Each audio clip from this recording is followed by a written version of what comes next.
Final Fantasy XIV is a game with so many things you can do that doesn't directly involve getting amazingly good at the actual combat aspects of the game. Not to mention the majority of main story progression content is easy enough that most of it can be done with one player not trying very hard, or in fact, can be done with less players than intended. Did you know Warrior can solo most dungeons synced? You probably did. As a result, it is not that uncommon for many players to simply not get that good at the game, which also maybe isn't too surprising when we think about how many other games work. However, due to the way the game has a tendency to mix and match players of most if not all skill levels, this can sometimes clash when someone who is bringing it 200% is matched with someone who never really tried that hard. And who is in the right and who is in the wrong somehow becomes complicated to answer. Let's talk about that. Setting expectations. First, we should probably set the stage and specify what we're talking about here. Obviously, in a savage or even extreme context, there can be DPS checks involved, which means that the boss itself has specified what needs to be done to beat it. If in an abstract way we say that a boss requires everyone to bring it at least 50% of what their job is capable of, then one player only bringing it 40% means the rest of the team needs to carry those 10% to compensate. If the boss requires, say, 80% of potential from everyone and someone is only bringing it 40%, then suddenly 4 other players might need to bring it 90% to make up the difference. In a static of friends, remember this, it might just come up again later. This might be perfectly fine as everyone is on the same page that the weaker player needs more time, and so it isn't a problem. But in the context of effectively random matchmaking, which is only one step removed from party finder groups, the only time that quote-unquote underperformer is allowed at all is if everyone else just so happens to bring it so hard that it doesn't come up as a problem in the first place. In the context of what is considered hard content, it is generally considered polite and proper to over-prepare and try as hard as you can to be sure you are not weighing the team down. That surely makes sense for most of us. Which is why the context we're actually interested in discussing is what is often referred to as casual content. Dungeons, normal raids, normal trials, alliance raids, that kind of stuff. It is casual content. Is it such a big deal? Whenever the suggestion of rushing dungeons as fast as possible comes up in the face of someone who prefers to take it slow or is somewhat intimidated by the suggestion that things have to go that fast and furious, this kind of counterpoint often comes up. A clear is a clear. Why do we have to hurry so much? And that is actually a pretty fair point. Whether that dungeon takes 10 minutes or 20, the reward is the same and you definitely will get the reward, so is it such a big deal? Granted, sometimes the difference between hurrying and not is more like 10 minutes versus 12 minutes, but you get the point. Do we really have to break our backs, hurrying through the dungeon as fast as possible when the reward is the same anyway? Why can't we take our time and enjoy the trip? The reason for the clash here is that some players specifically enjoy the extra excitement of pulling more and fighting faster, which means that slowing down takes away the exact thing that makes this content fun for them.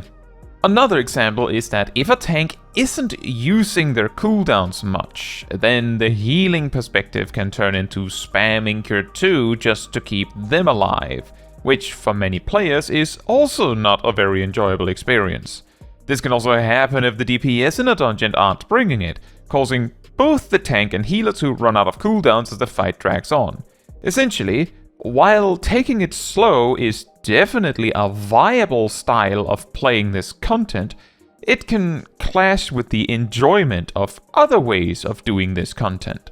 In addition to this, most casual content is delivered with a reason to do it, obviously, as they give experience and currency that players might desire. This means a whole third category of player might also participate, who is there specifically for the rewards, and may or may not actually enjoy the content itself, which could mean that their incentive to rush through as quickly as possible is to get out of there, or alternatively, once they have finished this run, they're going again. So the fact it could take twice as long by smelling the flowers is actually a colossal issue in their schedule. And this conveniently leads us to the second topic: Sunday drivers. If you're an adult, there's a reasonably high chance, not guaranteed, that you have a driver's license, and perhaps even a car. In general, there is also a high probability that you have at least been driven somewhere in a car at some point. It could be said that for many countries, driving a car could be considered one of the most casual activities that we may find ourselves forced to participate in on a regular basis. However, while some may enjoy the process of commuting to where they need to go in the first place, a lot of people also drive because they have to, and if given the option, would gladly have it be over sooner rather than later. Sunday driver, quote-unquote, is typically used to refer to someone who is really bad at driving, typically most quickly observed in the driver going unusually slow. This could be explained by them only driving occasionally, say, on Sundays. And on Sundays, it is less likely they're going anywhere fast, so they might in fact be choosing to smell the flowers, drive slow, take their time, meaning they might be driving slow because they want to, not because they have to. Sometimes, if not often, to the frustration of other drivers around them. By comparison, in a lot of countries, when you initially work on getting your driver's license, you will be driving around with a sign that says that. And you have a teacher with you in the car, too, giving you directions. The big warning sign is there to tell other drivers to watch out, as you might drive unpredictably, or perhaps slow. The key difference here to the Sunday driver is that you're not choosing to do these things because you want to, but because you have to. Not to mention, you have the teacher right there telling you what to do, so the other drivers around you know that if you could do more, you would. The teacher would make you. The way these two driving concepts relate to Final Fantasy XIV is that a good many players are doing the content, of course, because they enjoy it, but it can also be a means to an end. They enjoy getting it done fast, and someone slowing it down just because can be frustrating, like a Sunday driver. On the other hand, when a player outright admits they're learning or has a sprout icon, it often gives other players around them a strong incentive to give that player a chance, because they're essentially putting on that warning sign. However, at the same time, since that practicing driver there does not have a teacher on the front seat with them, the party sometimes takes that role too, and pulls big and fast anyway. I sure hope this analogy makes sense as we move on to the third topic. Gamers speedrun everything. Okay, so the player that wants to do their daily roulettes as quickly as possible. What will they do once they're done with that? The joke is often that they need to hurry so they can get back to AFKing in Lim Salamensa, which sometimes is true, I guess, but other times the plan is to hurry so more content can be done in less time. That way, they might be able to get around to, for instance, playing some other game more quickly. This is not unique to Final Fantasy XIV. In fact, a lot of gamers may choose to look up a guide in full for a game before they even start, such that they have the optimal build, if that is a feature, and can take the optimal path through the game, to clear it as quickly and efficiently as possible. Hurry up and have fun so they can get to the next game. Sometimes it is also done to make sure they don't miss anything. Following a complete 100% guide means you're certain to experience everything, but again, as quickly as possible. No backtracking, just go, go, go. This mentality also applies to things like dailies in an MMO context, and so if or when you do land in a party with a player that is in a bit of a hurry like this, you not being in such a hurry, potentially, can ruin their fun, assuming they're having fun with it.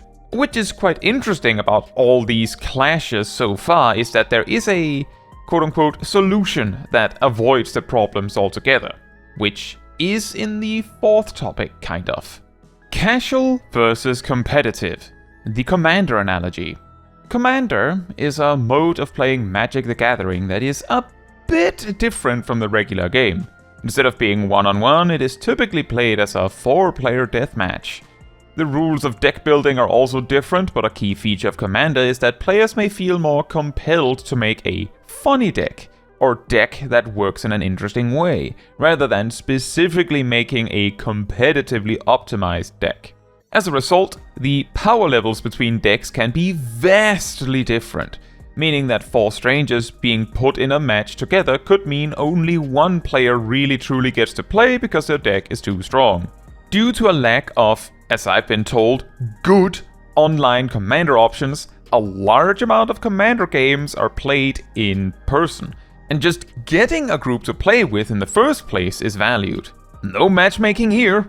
This then leads to a situation where a playgroup might have to discuss before the gaming starts what kind of power level they're going with, what decks are fine, what decks are not, to make sure everyone has fun. This one goes both ways, because while setting the power level low so weaker decks can play makes sense, for someone that wants to play with a high power level deck, it is only fun so many times to completely dunk on your opponents with no response, so knowing that you're playing equally high power decks also adds to the fun. The way this compares to Final Fantasy XIV is effectively that the players that want to go slow and take their time could much more effectively have this experience if they met with like-minded individuals. The players that want to go super fast and get frustrated when they have someone slowing them down could much more effectively have that experience if they met with like-minded individuals. The problem with both of these quote-unquote solutions is that it can be extremely difficult to find like-minded players. In fact, a lot of players often lament that they play solo because they don't have anyone to play with, whether in jest or not. Before moving on, often in these kinds of discussions, the middle player, quote-unquote, the one that is just along for the ride and tends to adjust to whatever the party does, tends to be overlooked. Simply put, in a party context, these are kind of the blanks, quote-unquote, and just make the most of where they are. They are probably also a lot more common than you might think based on these kinds of discussions.